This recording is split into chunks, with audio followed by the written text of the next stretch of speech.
ভারতীয় আধিপত্যবাদের বিরুদ্ধে লড়াই করেছি। বেগম খালেদা জিয়া অনুপ্রেরণায় ভারতের দালাল দাসত্ব থেকে মুক্তির জন্য লড়াই করেছে আজন্ম। বেগম খালেদা জিয়া শিখিয়েছেন বিদেশে আমাদের কোনো বন্ধু থাকতে পারে না, বিদেশে আমাদের বন্ধু থাকতে পারে। সেই কারণেই আমরা ভারতীয় আধিপত্যবাদের বিরুদ্ধে লড়াই করেছি। শুধু ভারত নয়, পৃথিবীর কোন দেশ বাংলাদেশের মানচিত্রকে যদি খামতে ধরে তার বিরুদ্ধে রাজপথের সংগ্রামে আমরা থাকবো ইনশাআল্লাহ। ভাইরা আমার,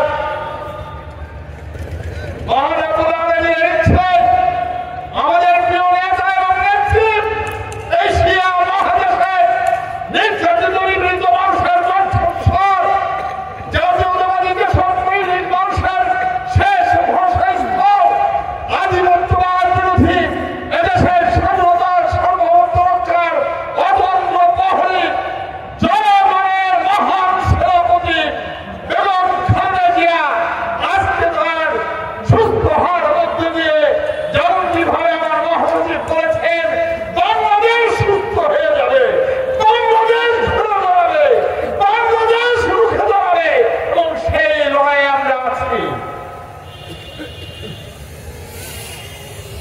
স্থির ভাবে বসবেন।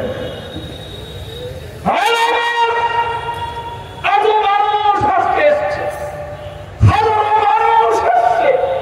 আমরা স্লোগান দিই না, আমরা বলি না এই স্লোগান ভোট দিয়ে নাকি।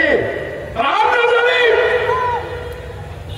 ভোটের চেয়েও গুরুত্বপূর্ণ বেগম খালেদা জিয়ার সোজা হয়ে দাঁড়ানো। আগে বেগম খালেদা জিয়া যদি সোজা হয়ে দাঁড়ায়, বাংলাদেশের 18 কোটি মানুষ, 56,000 বর্গ মাইল, 68,000 গ্রামের মানুষ আবার সোজা হয়ে দাঁড়াবে।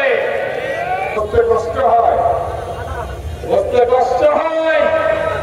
ভাইরা আমার, শিখা রাখেন, দলের শৃঙ্খলার বিরুদ্ধে লড়াই করলে সেই লড়াইয়ে বিজয়ী লাভ করা যাবে না।